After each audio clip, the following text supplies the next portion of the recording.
So I'll read it out to you. Tao called Tao is not Tao. Names cannot name no lasting name. Nameless, the origin of heaven and earth. Naming, the mother of 10,000 things. Empty of desire, perceive mystery. Filled with desire, perceive manifestation. These have the same source but different names. Call them both deep, deep and again deep, the gateway to all mystery. So I'll read that one more time. Tao called Tao is not Tao. Names can name no lasting name. Nameless, the origin of heaven and earth. Naming, the mother of 10,000 things. Empty of desire, perceive mystery. Filled with desire, perceive manifestation. These have the same source but different names. Call them both deep, deep and again deep, the gateway to all mystery.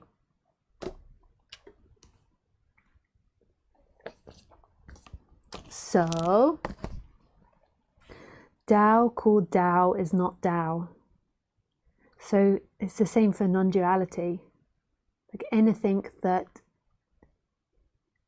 names non-duality, so non-duality translates as something like not to, and anything that names non-duality is not non-duality. Non-duality isn't a word that can be perceived. It isn't something that can be got, it's not something that can be grabbed, it's not something that can be communicated. It is your essence, is this boundless essence which is wordless. Like even the best that I can describe non-duality as is, or the best that I can describe the realization of non-duality as in the human is an energetic shift from being bound to the body to not being bound. So, and it's energetically seen that who you are is everything, not a location inside the body. So that's what the first sentence means to me. So this is just my interpretation of them. It's not that it's right or wrong. It's just this machine's interpretation. So names can name no lasting name. So we call this a book, and we call this Lisa. We call this a microphone, and we call this a dress and a jumper. And names can't actually grab the essence of anything. So everything is always changing. So the Lisa that you perceive a moment ago, or you think that you perceived a moment ago, or you think you know in a story isn't actually Lisa. The same with the jumper. Like there isn't anything that's still and actually something. So if you went inside the jumper, if you like zoomed in, you'd never actually find the jumper. You'd never actually find the Lisa or the room. So names can name no lasting name. So you can't name something as a truth. There is no truth. There is simply what is. It's beautiful. Nameless, the origin of heaven and earth. Naming, the mother of 10,000 things. So nameless, the origin of heaven and earth. So nameless is the no-thingness, is nothing. So nothing is the origin of heaven and earth. And nothing doesn't mean something that you imagine. Nothing means mystery. Nothing means something that cannot be found in this world. So that which creates all of this is not a thing that can be found in this world, but yet it's all things. So nameless, the origin of heaven and earth. It's beautiful. So no thing, mystery, cannot be named, and it is the creator of all things, and it's who you are. It's what looks at me, it's what hears me, it's the speaking, it's all things. So now you name Lisa and say Lisa's speaking, but the actual truth is that mystery is speaking. This is mystery, this is no thing speaking. A lot of teachers speak like that. I tend not to because it feels slightly narcissistic to me. I'm not saying that they are narcissistic, like Ramesh Balsakar, one of my favorite teachers. He, well, favorite, but was one of my teachers, maybe not favorite. Like, that's a weird thing to say, like the favorite, he's the best non-duality teacher. But his book was like Consciousness Speaks. It's just different personalities. To me, it feels a little narcissistic. Like, this is no thing speaking, which is consciousness speaking. So I tend not to say it, but it's true. This is mystery speaking.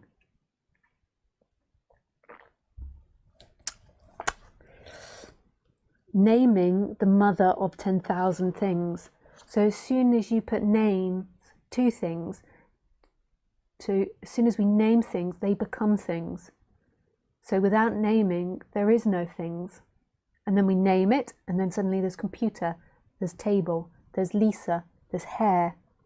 But in the original state, in pure consciousness, just watching, none of those things are separate and are independent things and are solid things. When we name them, we seem to then create all these things, or we create all these things. So these two sentences are really important. Naming the origin of heaven and earth. Nameless, the origin of heaven and earth. Naming the mother of 10,000 things. So the nameless is the no thing, is the mystery of what we are. And that's a nameless. I'm so sorry with my dyslexia, I sometimes get my words back to front. Naming is the manifestation, it is what's happening. There's nothing wrong with naming. That's what happened in humanity, but it isn't truth. Like, so the other day, somebody was speaking to me, and I don't even think I said anything to them at the time, but like, often I get people to name their emotions when I do one-to-one sessions with them, or name what they're feeling, but really it's nameless. Like, there isn't such a thing as anger or joy or happiness. Like, these are all things that we've named, and this is why people's stories become so disturbed, because you think that you are someone, that you're a solid entity, which is a lie, and that you've got to be happy. And you're always looking at yourself through this span of time, rather than looking at your true self, which is this moment. And then you're always judging you and others through that, which is helpful for communication, but most humans spend their whole life in it. Always, like, telling the story of you, telling the story of others. And there is no solid other, there is no solid you, there is no your story. Your story is different dependent on the day you tell it, who you tell it to, your emotions, your feelings, your memory. It's not a solid thing. What is solid, or what is always here, is everything, life. So you could say the source of everything is life. The source of who you are is life. And life has these two qualities that are always here, which is the consciousness and the I am. But really, these teachers that teach and point out consciousness and the I am, those are just pointings to try to point to your radical aliveness as everything, that which is experiencing itself. They're not actually things, consciousness and the I am. It's even beyond that. Empty of desire, perceive mystery. Filled with desire, perceive manifestation. So that's really beautiful again, and this is just my interpretation of it, and I'm always going to interpret it in a non-dual way. So I have to hold the book up again because I've forgotten it. Empty of desire, perceive mystery. So to me, when in this sentence, I get the sense that maybe what is trying to be expressed, and you've got to remember this has gone through thousands of years and many, many translations.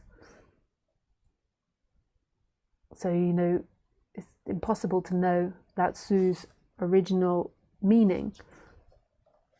But empty of desire, perceive mystery. I get the sense that that's talking about, like, when you totally disidentify with the human, when there is just who you are as everything, and empty of desire, then there's total mystery.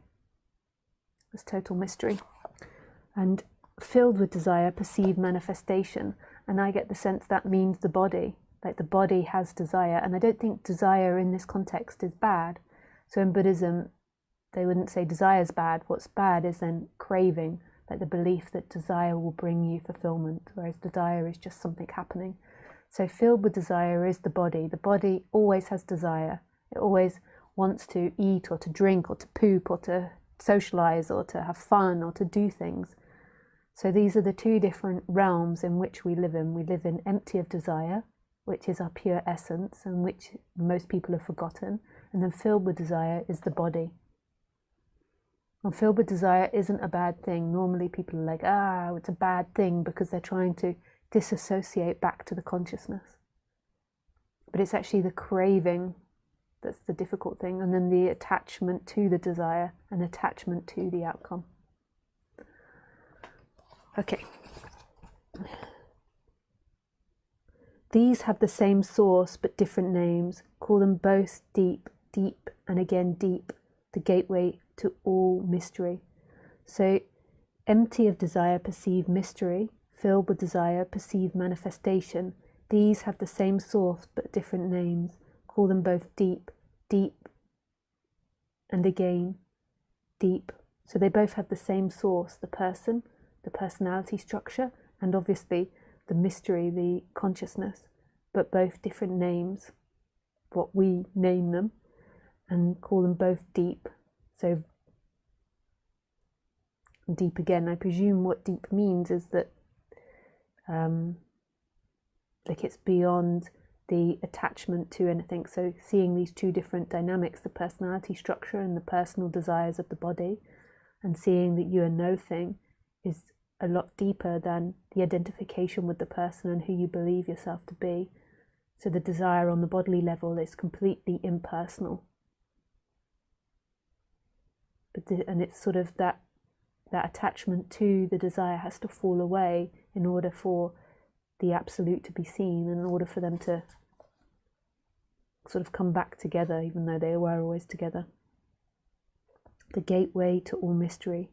These have the same source but different names. Call them both deep, deep, and deep again.